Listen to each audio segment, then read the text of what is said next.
55 years ago, Richard Branson was given an ultimatum. He had been crippled with dyslexia his whole life to where he could barely read by the age of 8 and was completely lost when it came to numbers, so school was torture. School was painful. I'd look at a blackboard and wouldn't be able to understand anything that was going on. And by high school, he had started his first real business, a magazine for students. Seeing him struggle, his high school headmaster called him in one day and said, "You can either leave school and run the magazine, or you can stay in school and leave the magazine."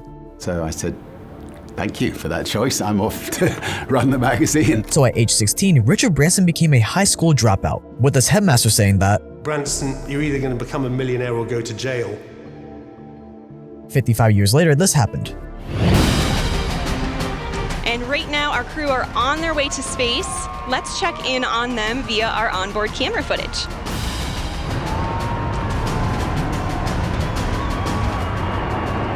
Three, two, one. Release, release, release. Clean release.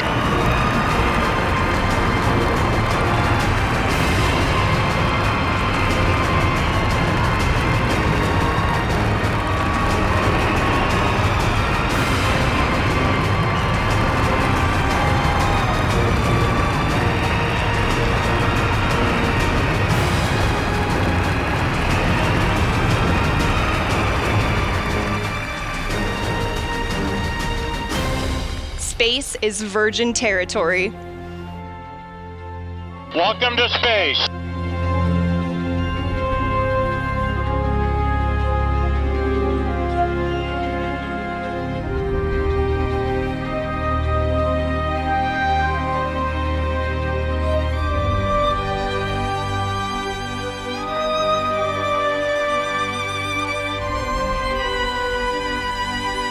To all you kids down there, I was once a child with a dream, looking up to the stars. Now I'm an adult in a spaceship with lots of other wonderful adults looking down to our beautiful, beautiful Earth. To the next generation of dreamers, if we can do this, just imagine what you can do.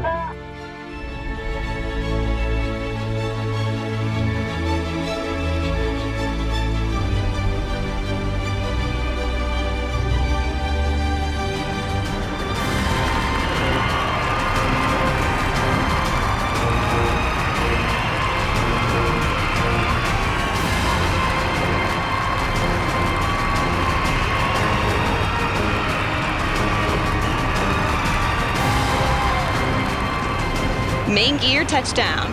And we're gonna hold it just like this for a minute before bringing the nose down.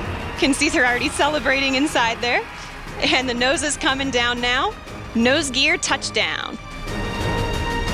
Richard Branson becomes the first billionaire to fly into space, finally ushering in the new era of space tourism. But what makes a man go from a dyslexic high school dropout to one of the most iconic rock star billionaires out there, who's also an astronaut? Let's find out.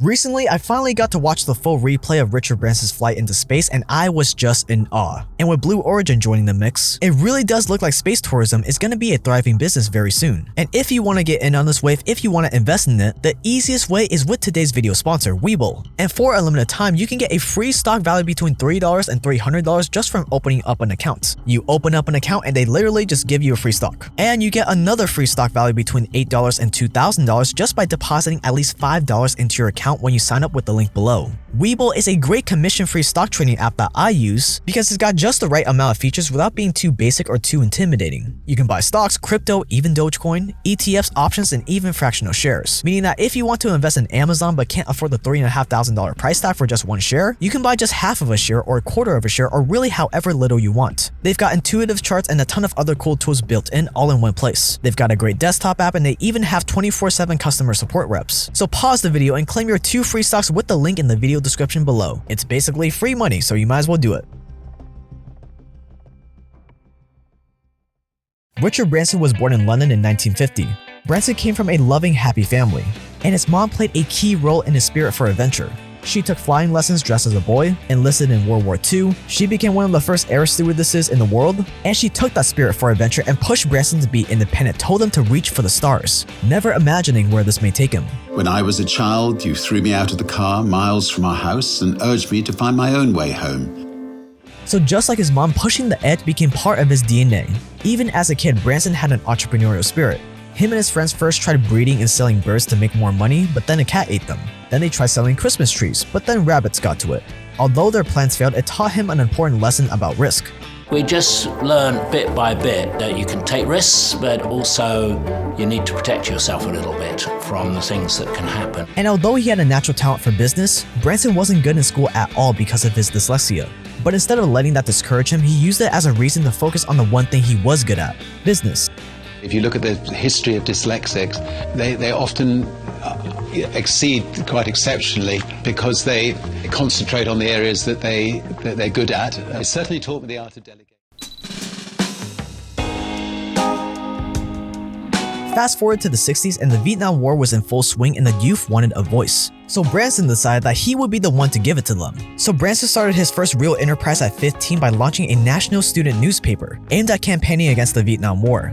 And it was the 60s, the young people wanted a voice. When I was about 14, the Vietnamese War started. We decided to start a magazine to campaign against it, a magazine to give a voice to young people. It was an original idea because there was no national magazine for students. We were having to sell advertising, we were having to attract big contributors, and again, that took a lot of guts. I started off not thinking of myself as a business person, but thinking of myself as wanting to make a difference in the world. So I started a magazine to campaign against the Vietnamese War, the Biafran War. Him and his friends had no idea how to run a magazine, so they had to learn how to sell advertising space and attract contributors all while in high school.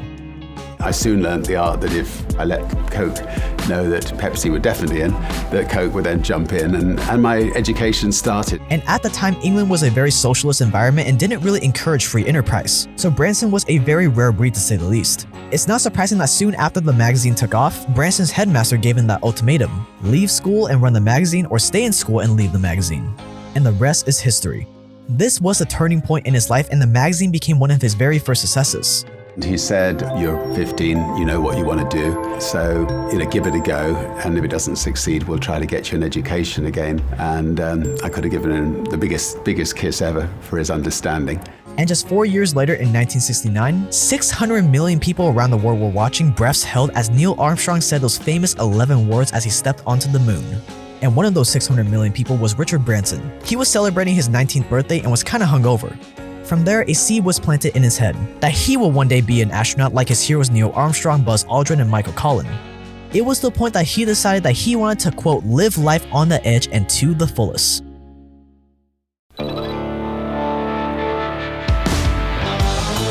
As a way to make money from the magazine, Branson got the idea to sell discounted music records by mail.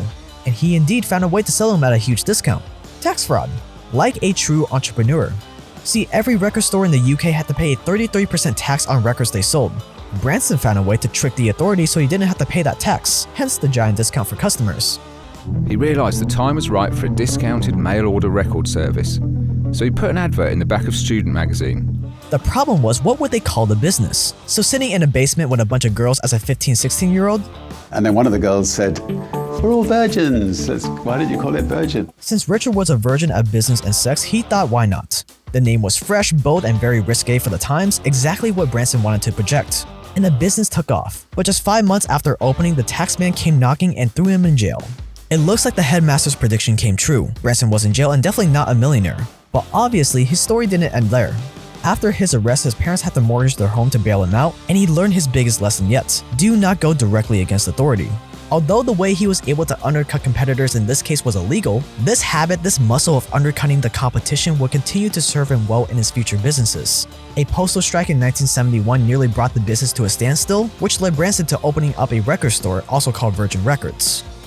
And then that almost came to a very sad end because there was a mail order strike, so we had to find a way to keep going. I'd heard it.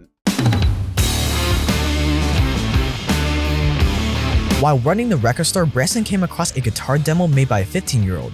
It was all instrumental and had no vocals or real structure at all.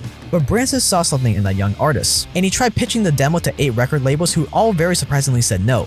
Instead of letting that discourage him, he thought screw it, let's do it, and created a record label just like that to record it themselves. Tubular Bells by Mike Oldfield ended up being featured in the movie The Exorcist and became one of the albums of the decade, skyrocketing Virgin Records into a legitimate record label taking on the establishment. The album's success made Richard into a millionaire before his 23rd birthday, fulfilling the other half of his headmaster's prophecy, and Virgin Records would grow into one of the most successful indie labels around, signing Janet Jackson, the Sex Pistols, and the Rolling Stones. We were proud of the fact that no musician ever left the record label, and that's why Virgin grew into the most successful independent record label in the world. This success catapulted Branson into the young rock star of the business world, and this would start his reputation for going into giant bloated industries and completely disrupting them the Virgin way. 16 million to be precise. Overnight, the record put Virgin on the map and made Richard Branson, not yet 23, a millionaire. Branson poured his profits into new artists and ventures. I'm willing to double down, maybe more than I recommend to other people, but there have been occasions. 24-year-old Richard Branson was living the rockstar millionaire life. He owned an island in the British Virgin Islands, which he bought for a steal of just $180,000, and Virgin Records just kept growing. With more money than he knew what to do with, Branson turned to expanding the Virgin brand and image through crazy stunts and adventures to show that Virgin was the cool hip company in town compared to all the boring faceless corporations, making Richard Branson really one of the first lifestyle influencers way before YouTube and Instagram influencers became a thing. Some of these sort of adventure things have helped give Virgin that sort of exciting image. We needed to get profile, and one of the great ways to get profile is to do things that are attention-getting. Always looking at ways to get the Virgin name in front of people. But Branson wanted to do more, and out of the blue, an insurance lawyer called him and asked Branson to back him on starting a transatlantic airline. It just so happened that Branson also hated flying on the current airlines, so as he always said, screw it, let's do it. Simon Draper, and my other poor partners would be tearing their hair out because, suddenly, I was saying, I hate traveling on other people's airlines and we can do it better.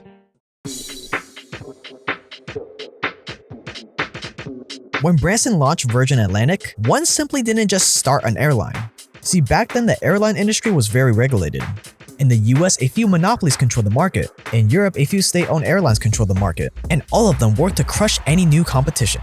Virgin Atlantic was launched with a single-use airplane lease from Boeing, and none of Branson's partners or the world thought it would work. My shares, which I owned at that time 15% of the whole Virgin Group, were becoming pretty valuable. People thought we were absolutely off our heads. All he's got is a record company. People around the record company were distraught. Why was I going to put this very successful record company at risk and go into the airline business? You sort of feel the whole thing could collapse like a pack of cards. I hated flying on other people's airlines. I mean, particularly British Airways. Branson's biggest problem was promotion, but luckily that was where he shined. And the Virgin Atlantic launch party had it all: topless models, alcohol, and non-stop fun. And to promote an airline with a single plane flying only one route, with a limited advertising budget, Branson put his stunt adventures into overdrive.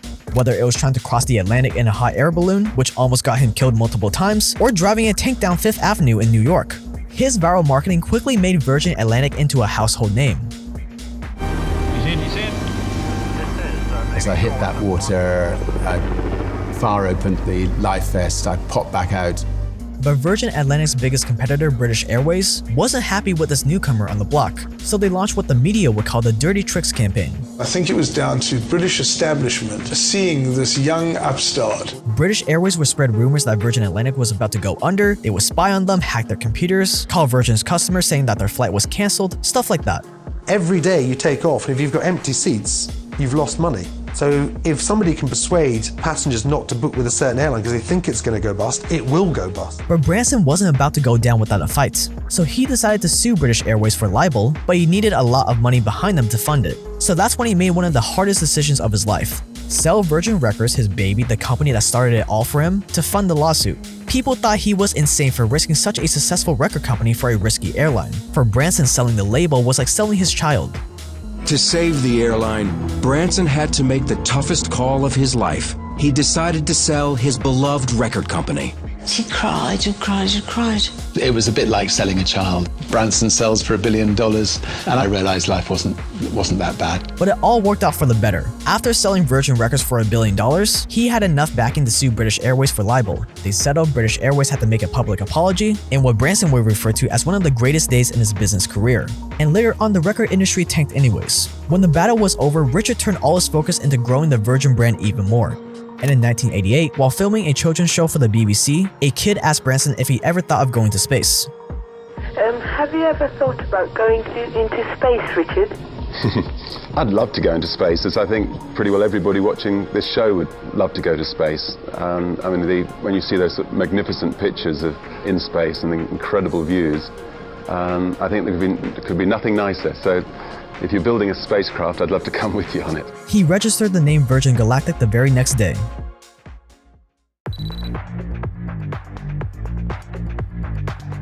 Branding is what Virgin is all about. Branson set out to embody that brand and he did everything he could to promote it. He believed that they could do better than all the bloated industries out there and proceeded to Virginize more than 300 products and services. I wasn't thinking, right, let's just take this brand into lots of different areas. I just felt, we can do better in health clubs, we can do better in mobile phone business. Some worked, some went under, but he didn't stop expanding. Some ventures, like Virgin Brides and Virgin Cola, fizzled quickly.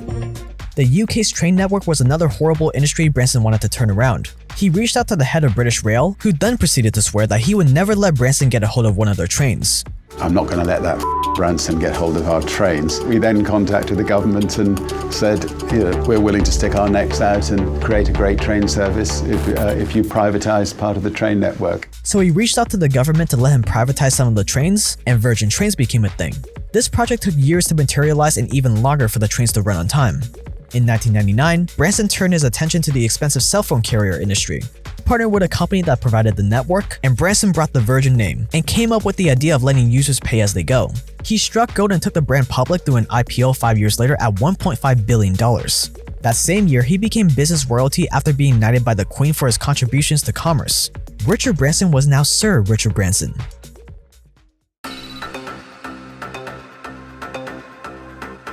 Today, the Virgin brand has more than 400 products and services under its umbrella. Branson still owns and lives on Necker Island in the Caribbean. He wakes up every day at sunrise, goes kite surfing to start off his day, and often spends time outdoors between appointments, sometimes even taking business calls from the bathtub.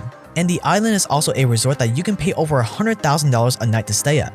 It's hosted a ton of world leaders like Nelson Mandela, Jimmy Carter, Obama, and Branson seems to genuinely love living there. It also gives him the benefit of living in a tax haven.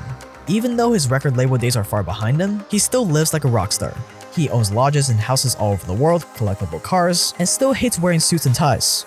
Branson has never had a fear of failure, and that may be the one thing that led him to what is arguably his greatest achievement yet.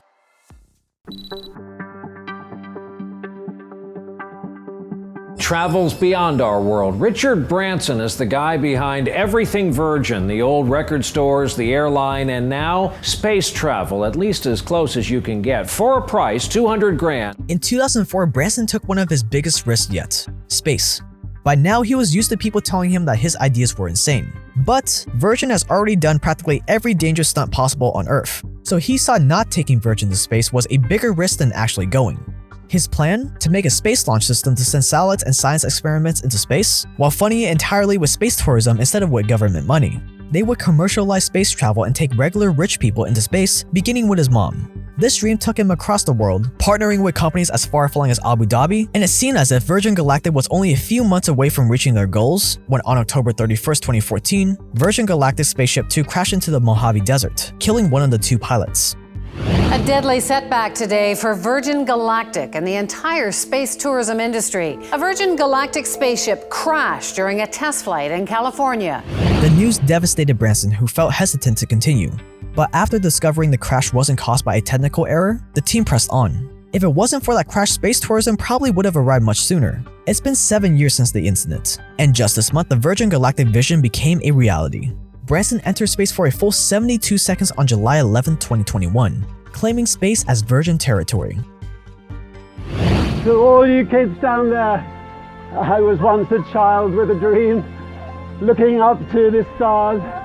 Now I'm an adult in a spaceship with lots of other wonderful adults looking down to our beautiful, beautiful Earth.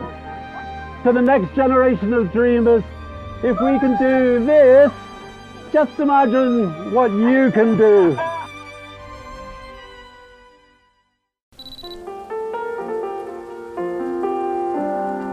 If there's one thing that has stayed true throughout Branson's entire life, it's always working hard while playing hard. Would I be wrong in saying that one of your mantras as well is to have fun along the way? You're kind of pretty well known for the pranks that you pull and the...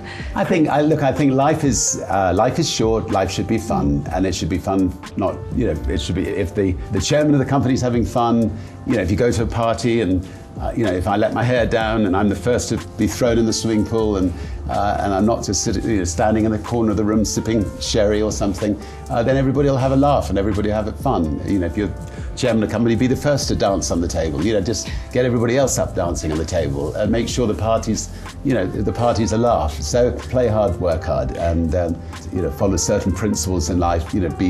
Love people, make sure you make a positive difference in this world while you're on it. And while Richard Branson may be a billionaire, it's important to realize that was never his primary focus. When asked about his philosophy on money, this is what he had to say. Does money make you happy or not? When I started off not thinking of myself as a business person, but thinking of myself as wanting to make a difference in the world. So I started a magazine to campaign against the Vietnamese War, the Biafran War in Africa. And money was just a means to try to get enough money in to pay for the magazine to make sure it could come out every week. And ever since then, I've created things where I think it can make a difference in the world. Hopefully, at the end of the year, more money comes in than goes out to pay the bills. Money is useful to, if your children are ill, if you want to get a decent education, if you want to have a holiday a year, there are some basic necessities with money. But once you've actually, you had your breakfast, lunch, dinner, and done those things, money's not that important. Now, if you have money, therefore, you just must make the best of it and make good use of it and use it to transform the world. And I think that is a very commendable way to look at things. You do only live once, and if you're capable of doing some extraordinary things, you should get out and try to do them. Well, the brave may not live forever, but the cautious do not live at all.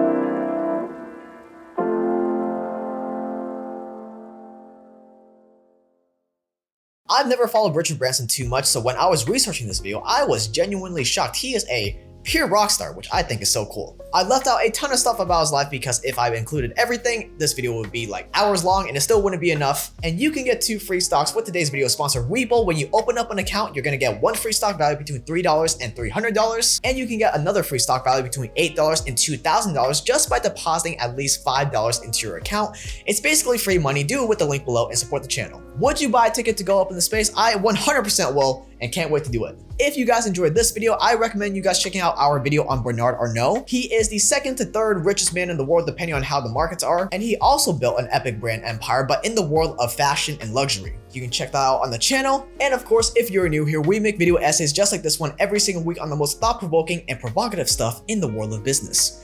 All you have to do is click that subscribe button below. You can follow me on Instagram at jaketrend.io for more behind the scenes, day in the life kind of stuff. And as always, thank you so much for watching. You've been awesome. I've been Jake. Stay dangerous out there, and I will see you guys in the next one.